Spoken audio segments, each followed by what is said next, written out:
41 लाख। रेत खदान सुनहरा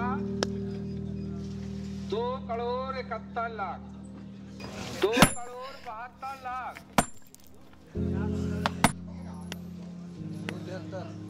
73। रविंद्र शुक्ला 2 करोड़ 73 लाख।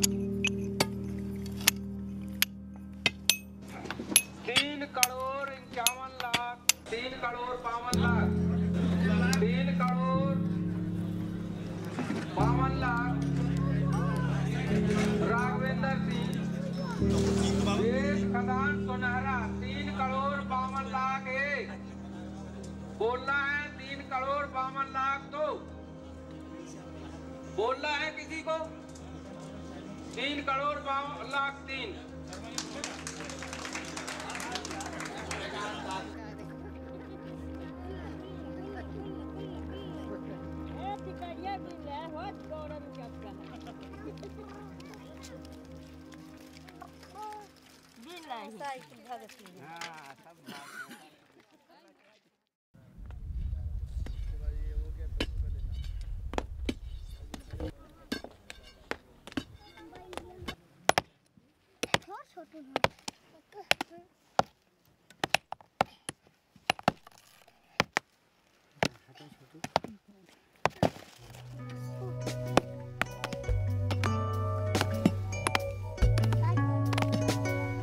3 साल की खुशी अपने नाम के मुताबिक जीने के लिए पैदा हुई थी,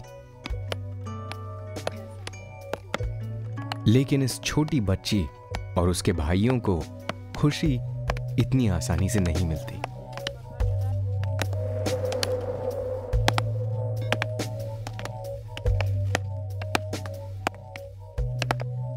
हर रोज वो उत्तर प्रदेश की सिलिका रेत खदानों के गड्ढों में अपनी जिंदगी बिताते हैं, जहां उनके माता पिता गांव के अन्य परिवारों के साथ काम करते हैं। गर्मी में ये खदानें आग की भट्टियों में तब्दील हो जाती हैं। जमीन पर खड़े हुए पेड़ की ये टहनी उनका दिन भर का आसरा है और इस पर लटकी हुई प्लास्टिक की इस थैली में उनका खाना है।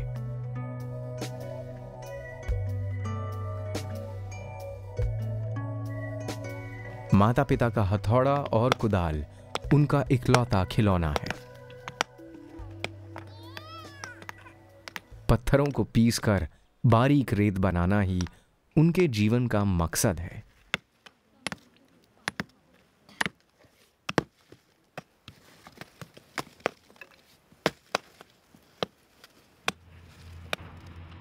भारत में खनन का इतिहास 6000 साल पुराना है। आज भी ये एशिया और पूरी दुनिया में एक बड़ा खनिज उत्पादक देश है। वर्तमान में ये दुनिया के 10 बड़े खनिज उत्पादकों में से एक है, जिसमें ईंधन, गैर ईंधन और परमाणु ऊर्जा के लिए जरूरी खनिज शामिल हैं। इनका उत्खनन राज्य और निजी मालिकी के खनन उद्यमों के माध्यम से किया जाता है। खनन कई पहलुओं में विविधता और विभाजन का क्षेत्र भी है। आमतौर पर खनन क्षेत्र बहुत ही विवादित होते हैं, जिनकी जकड़ में जीवन के सबसे महत्वपूर्ण खजाने जंगल, जमीन और स्वच्छ पानी हैं। और कई इलाकों में ये देश के सबसे पुराने समुदायों के जीवन स्थल भी हैं।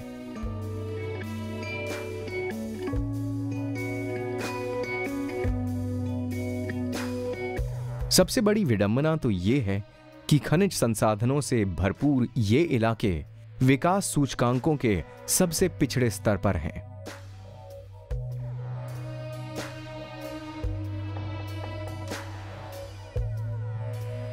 खनन उच्च राजस्व उत्पादक है, जरूरत और ऐशो आराम दोनों से।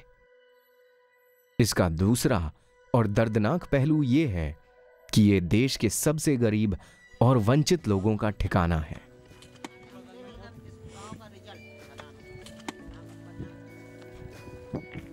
खनन के नकारात्मक सामाजिक पारिस्थितिक प्रभावों को नियंत्रण में रखने के लिए राष्ट्रीय और अंतर्राष्ट्रीय कानूनों, नीतियों और प्रशासकीय ढांचे की व्यवस्था है। लेकिन ये सामाजिक कानूनी संरचना अक्सर सुरक्षा उपायों को मजबूत करने की बजाय दरारों का ढांचा बन जाती है। इन दरारों का सबसे दुखद असर पड़ता है खनन क्षेत्र के बच्चों की जिंदगी पर, जिसकी परवाह किसी को नहीं।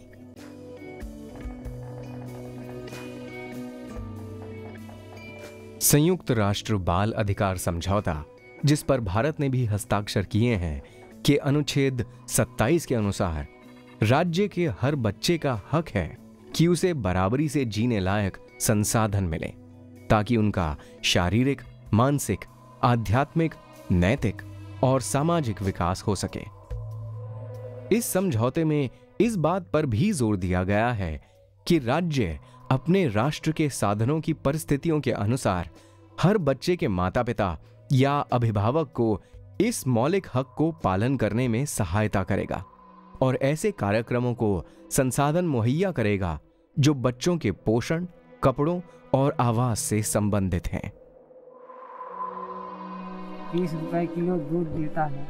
अगर हम 2 टाइम इनको मैडम जी अगर 30 रुपए का दूध लिया लूँगा तो हम उसका पैसा भी नहीं अदा कर पाऊँगा। क्यों नहीं अदा कर पाऊँगा कि चाहे इनका पेट पाल लें, चाहे इनको दवा के देख लें, चाहे इनका उन्ना कपड़ा का देख लें, चाहे हम भाजी सब्जी के देख लें, चाहे वह दूध वाले तो कर्जा मैडम जी हम चुका नहीं पा रहे हैं। निर्माण श्रमिकों के पंजीयन का एक उद्देश्य है उनके बच्चे को जन्म से लेकर मृत्यु तक की सारी गारंटी बोर्ड द्वारा उठाई जाए।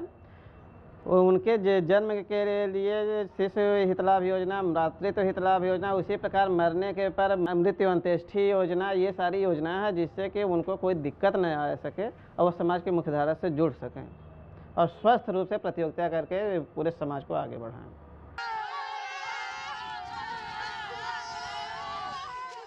बच्चे प्रायः सहनशील होते हैं और हर चुनौती को हंसते हुए झेल जाते हैं। कठोर परिस्थितियों के बावजूद उत्साह से जीने की इनकी काबिलियत में कमी नहीं आती। जहां बचपन के इस मूल उल्लास को जश्न से मनाया जाना चाहिए, वहीं उसकी नाजुकता से भी इनकार नहीं किया जा सकता।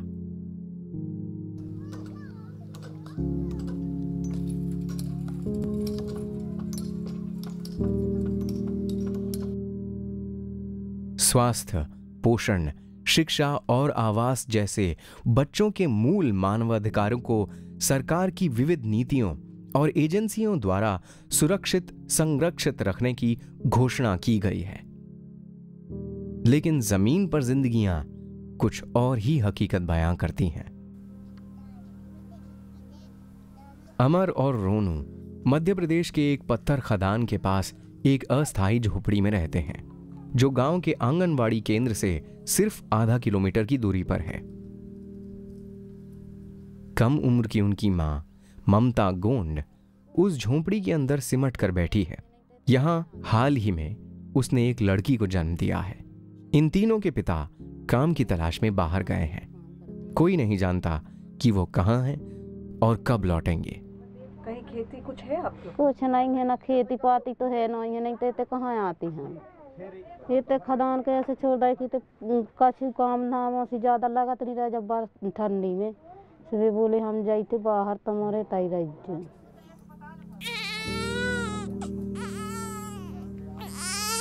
उनकी दादी ही उनका एकमात्र सहारा है, लेकिन वो कभी कभी आ पाती हैं। ये कौन सी मजबूरी है कि 5 मिनट की दूरी पर आंगनवाड़ी के होते हुए भी अमर और रोनू अपना बचपन बिना देखभाल के जी रहे हैं, बिना पर्याप्त भोजन, कपड़े और आश्रय के। उनकी दादी के चले जाने के बाद बच्चा जनने के सिर्फ 6 दिन के भीतर उनकी मां ममता को पत्थर खदान में काम पर लग जाना पड़ा, ताकि वो कुछ पैसे कमा सके और अमर और रोनू के लिए अगली सूखी रोटी जुटा सके। कानूनी प्रावधानों का उनके जीवन से कोई वास्ता नहीं है। सच तो यह है कि एक पहचान पत्र ना होने से वो इस व्यवस्था में मौजूद होते हुए भी अदृश्य हैं। कह देते हैं कि ये लोग हैं कि नहीं है, शीशे नहीं बन पाता है, नहीं तो ये तो खुद ले जाते हैं कि हम पहचान पत्र बना देंगे, राशन कार्ड बना देंगे, हमें से नहीं जाई कि का है, जब बनता ही नहीं है तो का जाए थे। कुछ दिन पहले तक चंदा और उनके बच्चे एक सुरक्षित और खुशहाल जिंदगी बिता रहे थे। चंदा का पति एक पत्थर शिल्पकार था और परिवार की जरूरतों को पूरा करने लायक पैसा कमा लेता था। लेकिन जब सिलिकोसिस की बीमारी ने उसकी जान ले ली, चंदा और उसके बच्चे बेसहारा, गरीब और कर्जदार बनकर रह गए। अब हफ्ता में 500 मिलते हैं, 600 मिलते हैं, का हो बताओ। हम कर्जा चुकाएं कि हम खाए करें। नतीजतन उनके किशोर वय बेटों आकाश और सागर को स्कूल छोड़ना पड़ा। अब वो ट्रैक्टर में पत्थर भरकर पैसा कमाते हैं।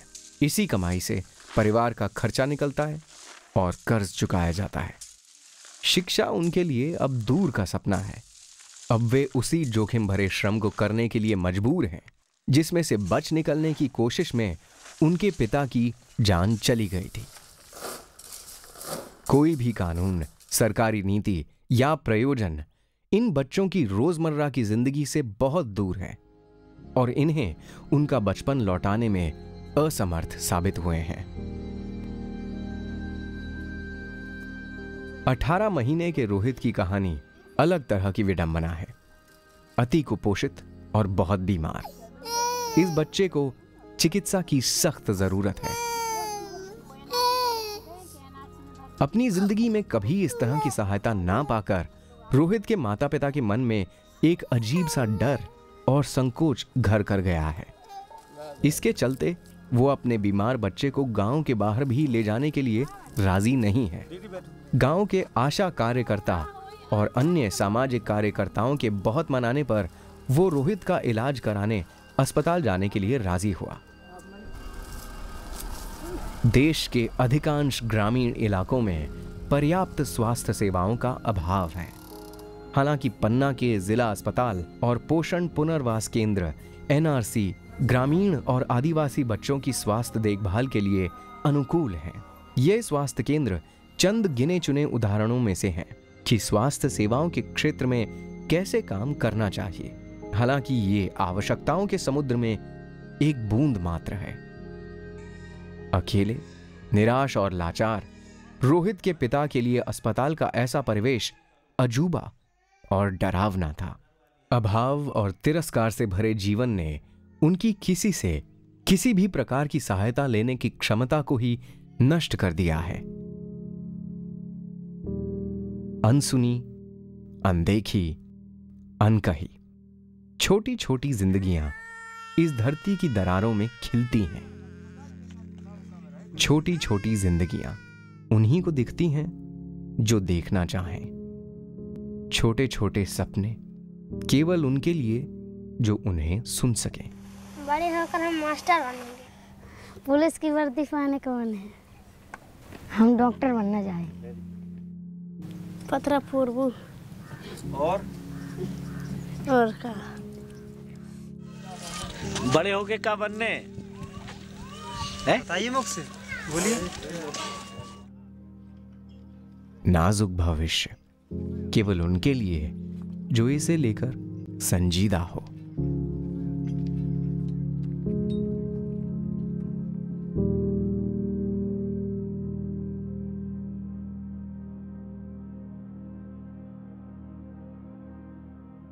हम जैसे इस नई सदी में आगे बढ़ेंगे, क्या खुशी की किस्मत भी ठीक वैसे ही होगी जो चित्रकूट की इस 90 साल की खनन मजदूर महिला की थी?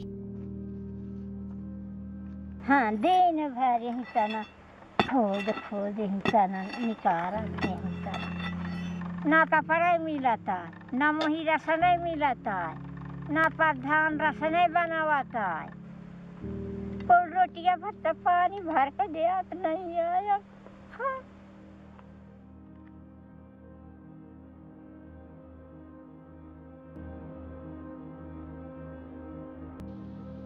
बच्चों के अधिकारों के हनन और उनके लिए तय सेवाओं का लाभ भी उन तक नहीं पहुंच पाना एक बहुत ही जटिल कारण और प्रभाव का चक्र है। हम सब इसके लिए जिम्मेदार हैं। वो चाहे खनन कंपनियां हों, सरकारें हों, समाज सेवक हों या माँ बाप। ये सही है कि हमें असफलताओं की तह तक पहुंचना होगा, लेकिन उससे भी ज्यादा जरूरी है गलतियों को सुधारते हुए ठीक करना और बच्चों की जिंदगी में बदलाव लाना। जब सोच और क्षमता के स्तर पर मानवता हर मोर्चे पर आगे बढ़ती दिखाई दे रही है, ये कैसी विडंबना है कि इस दुनिया को चलाने वाले ये बड़े लोग बच्चों की इस दुनिया से आंखें मूंद चुके हैं और बच्चे दिन पर दिन हम बड़ों की बनाई हुई इस व्यवस्था की दरारों में गहरे और गहरे धंसते जा रहे हैं।